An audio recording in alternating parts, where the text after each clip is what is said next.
They called her the Velvet Queen, the billionaire who wore luxury like skin. But no one knew her crown was already cracked. This is Folktale Africa Stories channel. We give premium content. In the thriving African megacity of Oke-Aro, a place where ancient forests kissed new glass towers, wealth was measured in land, influence, and legacy, not just money.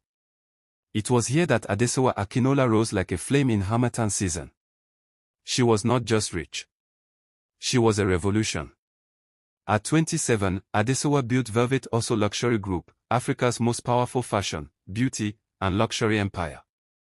Her company began with a single sewing machine in a one-room apartment that smelled of engine oil and shea butter.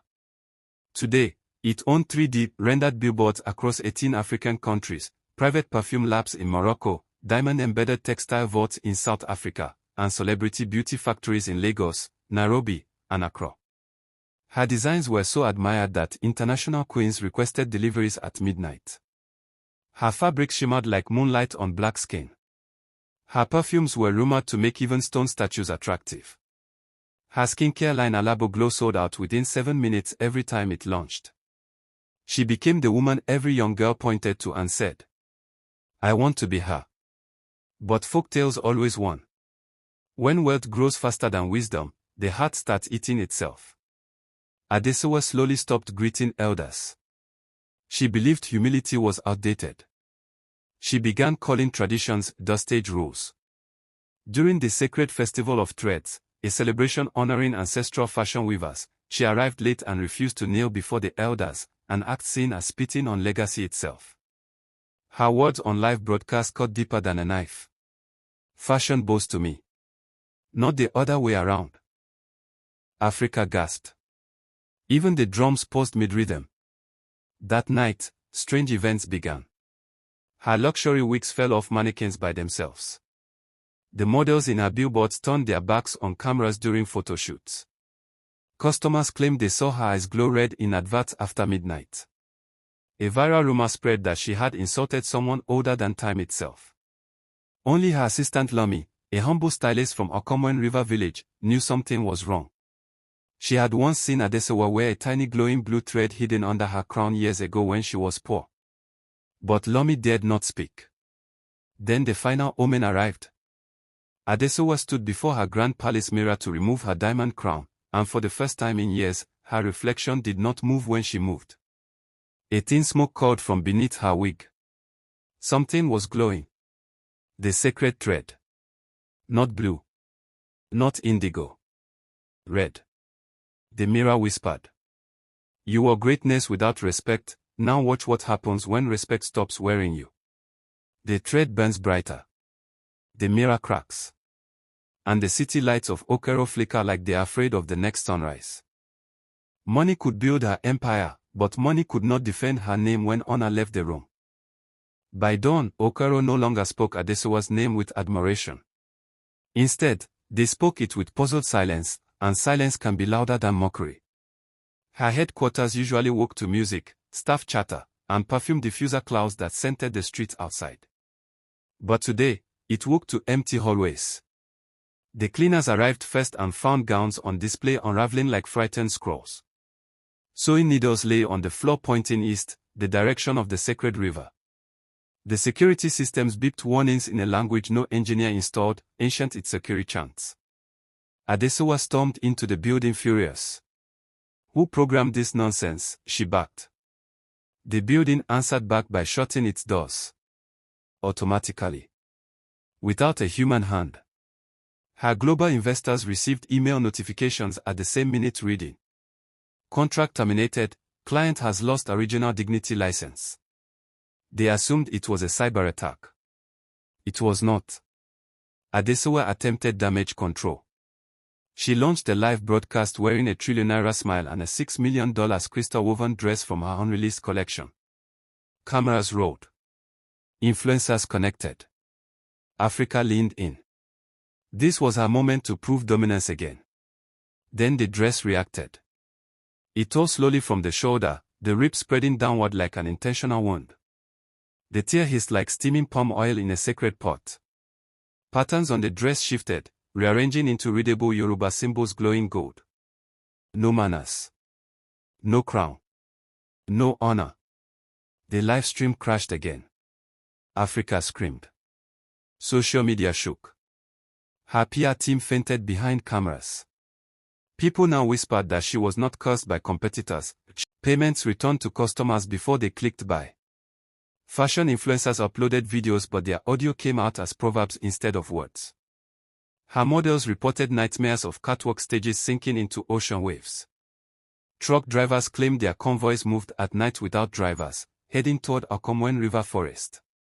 Her luxury perfume labs burned incense instead of perfume oil every midnight. Lomi tried to warn her again. But Adesuwa shouted, "I will pay anyone who can fix this." Lomi whispered back sadly, "Respect is the only currency the spirits accept, and you spent yours recklessly." Adesuwa froze. Then the talking drum sounded from Ukhumwen River village again. But this time, the message was not a blessing. It was a summons. "Return home, Queen. The market of judgment has opened. Your seat is waiting." She touches the mirror again. Her reflection now has no eyes at all. And from the glass comes a voice she never heard before. "You mock the throne of manners, now see what happens when the throne mocks you back." Some paths do not lead forward, they lead inward. And Adesuwa was about to walk the longest one ever told. The next morning, Adesuwa traveled to Ukhumwen River village, but not in pride this time. She came like someone chasing a shadow that already outran her. The villagers did not run. They watched. The river did not flow, it shimmered like a velvet carpet rolled out for judgment. Mama Kejoni appeared again. She was not surprised. Elders are never surprised by prophecy. "You want to know what happens next?" she asked calmly. "The story wants to know what you will do next." Before Adesuwa could speak, the river roared and flattened into an infinite glowing runway made of velvet sand, stretching from water into the sacred forest of Ayenagbon. This was the runway of inner reckoning, a place where spirits stitched lessons into people who forgot stitches were meant to heal, not choke. The runway had symbols glowing on the ground. Each symbol represented someone she had ever disrespected. The cleaner she mocked for speaking slowly. The Ghanaian fabric supplier she ignored during greetings. The young designer she insulted publicly at her festival. The Kenyan boutique owner she belittled for selling handmade beads. The Moroccan chemist whose advice she rejected because science does not bow to tradition. The driver she fired for asking politely for overtime payment. And many more, too many for her memory to carry at once. For each name, a sand model rose behind her wearing the face of that person, draped in the exact style she once mocked them for. They did not attack her. They followed her. Because shame does not always shout, it sometimes walks behind you silently until you are too afraid to stop walking. Adesuwa tried to step off the runway. The path extended itself to block her exit. She tried to close her eyes. The whispers grew louder. She tried to run. The runway carried her forward instead, forcing motion without movement of legs. She realized the truth. She did not own the runway. The runway owned her choices now. The deeper she walked, the more suspenseful the world became. The trees whispered future consequences. The sand models hummed songs of disappointment. The sky dimmed every time her heart hesitated. The wind narrated her heartbeat like drum tempo. The river glowed brighter each time her pride tried to return. Halfway into the forest, she saw a throne carved of baobab wood and wrapped in soft velvet cloth. The throne sank slowly into the ground, bit by bit, like someone lowering a burial casket. The sand models chanted in unison. The throne sinks when pride thinks. Then a new voice echoed across the runway. "Kneel, Queen, or the world will kneel on your story forever." She reaches the throne. It stops sinking. Then rises slightly. Not in welcome, but in anticipation. And the voice says, "You have reached the middle. But the end has not reached you." She thought respect was outdated, until she discovered apology had an expiration date. Adesuwa reached the marketplace inside the forest, but not the market of spirits this time. It was a market of memories. A place where each stall sold back the dignity she once auctioned away unknowingly. The first stall owner was a blindfolded seamstress with hands glowing blue. To pass, the woman said, "You must pay in apology." Adesuwa whispered, "I have no money left." The woman smiled. "Exactly. That is why you must pay in what remains." So Adesuwa apologized to the first stand model behind her, the cleaner. "I mocked your voice. I mocked your pace. I mocked your kindness. Forgive me." The model dissolved into golden dust and blew into the sky, restoring one billboard in Nigeria instantly. She continued. Stall by stall. Apology by apology.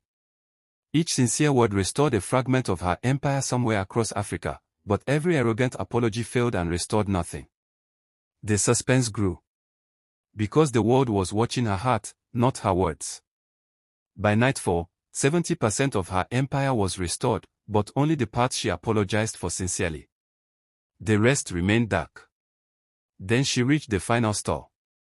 Mama Kejoni was sitting there spinning a new crown made of velvet light. "You have one apology left," Mama said. "To who?" Adesuwa asked. Mama Kejoni pointed to the river runway behind her. The final sand model was not a villager. Not a designer. Not a driver. It was a figure wearing a crown. A crown that looked like hers. It stepped forward and removed its hood. It was her mother spirit, Amina Akinola. "I gave you manners before you wore wigs," the spirit said. "Why did you trade my lessons for noise?" Adesuwa trembled harder than she ever trembled at stock loss. Before Adesuwa could answer, the river began pulling backward like it wanted to roll up the runway itself. And Amina whispered, "Answer me before the path closes, or remain wealthy with no reflection forever." This is the chapter where crowns return, or heads remain forever uncovered. Adesuwa fell fully to her knees. "Mama. I wanted applause louder than wisdom. I forgot greatness is not won outward. It is won inward." The thread on her head cooled instantly. The runway unrolled itself back into water and vanished like mist returning into calabash. Her empire returned. But this time, the crown that formed on her head was not diamond. It was velvet light woven by shared honor. She relaunched her brand. But this time her slogan was different. Softer. Heavier. Deeper. Luxury shines brightest on humble skin. Her final runway show was held again at Ukhumwen River Village to honor her mother and the elders. The drums rolled intentionally for suspense, but this time it was cinematic suspense, not judgment suspense. As she stepped on stage, the narrator declared, "This is not the show of a billionaire, this is the return of a woman who almost lost herself." The crowd stood, not commanded. The wind bowed, not forced. The drums roared, not paused. And the people finally said, "She is rich because she learned respect." Not the other way around. A person who loses respect loses the world's ears. But a person who regains respect regains the world's voice. If you enjoy this type of content, like, share, comment and subscribe to get more content like this.